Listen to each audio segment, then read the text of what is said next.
তো নমস্কাৰ সকলোকে। তো আজি আকৌ এটা নতুন ভিডিঅ' লৈ আপোনালোকৰ মাজলৈ মই আহিছোঁ।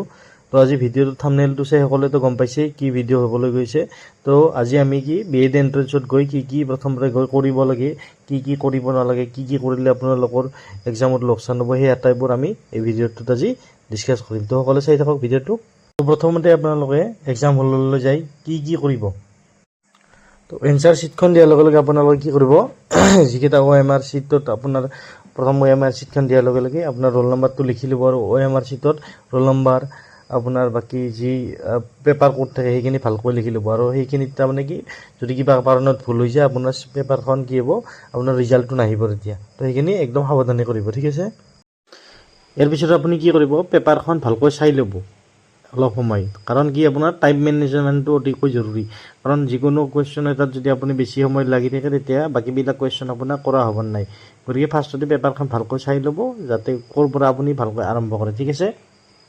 ইয়াৰ পিছত আপুনি কুৱেশ্যন পেপাৰখন চাই জিকেখিনি পাৰিলে আগতে কৰিব চেষ্টা কৰিব অলপ খৰকৈ, যাতে কি আপোনাৰ ৰিজনিং আৰু মেথছৰ কাৰণে আপুনি অতিৰিক্ত অলপ টাইম উলিয়াব পাৰে, কাৰণ সেইখিনিত আপোনাৰ কৰি চাব লাগিব, যিহেতু অলপ সময় লাগিব। গতিকে জিকেখিনি আগতে কৰিবলৈ চেষ্টা কৰিব, যাতে অলপ এক্সট্ৰা টাইম আপুনি আপোনাৰ হাতত পায়। ইয়াৰ পিছত আপুনি এনচাৰবিলাক কৰোঁতে যিবিলাক OMR শ্বীটৰ গ'ল আছে, সেইবিলাক গ'লবিলাক কৰোঁতে আপুনি একদম সাৱধানে কৰিব, যাতে কি বাহিৰলৈ ওলাই নাযায় বা বাহিৰত লাগি নাযায়। গ'লে কি হ'ব, এইবিলাক কি কৰে আমাৰ যিবিলাক OMR শ্বীট আছে সেইবিলাক কম্পিউটাৰত চেক হয়। গতিকে কি কম্পিউটাৰে আপোনাৰ যদি বেলেগ এটা দাগ এটা লাগি যায় তেতিয়াও আপোনাৰ কি কম্পিউটাৰে স্কেন নকৰিব।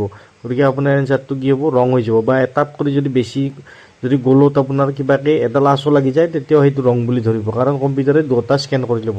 এনে কৰোঁতে অতি সাৱধানে কৰিব এইখিনি, যাতে আপুনি ভুল নকৰে। এনচাৰবিলাক কৰোঁতে আপোনালোকে কি কৰিব, আপোনাৰ OMR শ্বীটকেইটা যি গ'লকেইটা আছে সেইকেইটা ফিল আপ কৰোঁতে ব্লেক আৰু ব্লু বল পেনহে ইউজ কৰিব, বেলেগ কালাৰ আপোনালোকে বল পেন ইউজ নকৰিব। সেইটো কৰিলে আপোনাৰ এনচাৰবিলাক ৰং হৈ যাব, ঠিক। বহুতে কি কৰে, তোমাৰ এক্সামত যায় মাত্ৰ, এক্সামত কি হয় তোমাৰ কুৱেশ্যন এনচাৰবিলাক যদি কৰিব নোৱাৰে কি কৰে, এনেই মানে তোমাৰ আন্তাজত মানে বহাই থৈ আহে।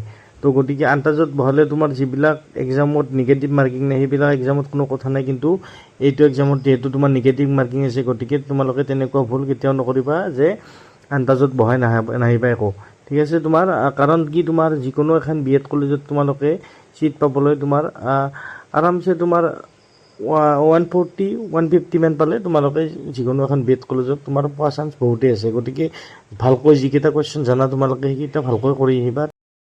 শেষত তোমালোকৰ পেপাৰখন যেতিয়া ছাবমিট কৰিবা, ছাবমিট কৰোঁতে পেপাৰখন কি কৰিবা, ভালকৈ ছাবমিট কৰিবা, যাতে কি হয় তোমালোকৰ চিৰা ভাঙা এইবিলাক হৈ নাযায়, যাতে তোমালোকৰ কি হ'ব তেতিয়া তোমালোকে পেপাৰখন একচেপ্ট নহ'ব, ৰিজেক্ট হৈ যাব।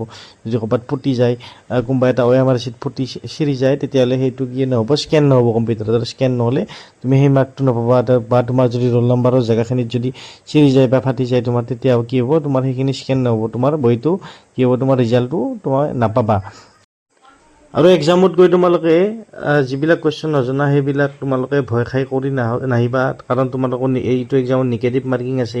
তোমালোকৰ সকলোৰে এক্সাম ভাল হওক সেইটোৱে কামনা কৰিছোঁ। আৰু তোমালোকে যদি B.Ed এক্সামত মই জনাত 140 to 160 মাৰ্ক তোমালোকে আনিব পাৰা B.Ed এণ্ট্ৰেন্সত, তেতিয়া আৰামছে যিকোনো এখন তোমাৰ B.Ed কলেজত তোমালোকে ছিট পাই যাবা। তো মই যিখিনি কথা কৈছোঁ সেইখিনি তোমালোকে ভালকৈ কৰিবা, তেতিয়া তোমালোকৰ এক্সাম ভাল হ'ব। আৰু আশা কৰিলোঁ ভিডিঅ'টো চাই সকলোৱে ভাল পালা, আৰু যদি ভাল পালা তেতিয়া সকলোৱে এটা লাইক, শ্বেয়াৰ আৰু কমেণ্ট কৰি দিবা, আৰু চেনেলটো ছাবস্ক্ৰাইব কৰিবলৈ নাপাহৰিবা। ধন্যবাদ।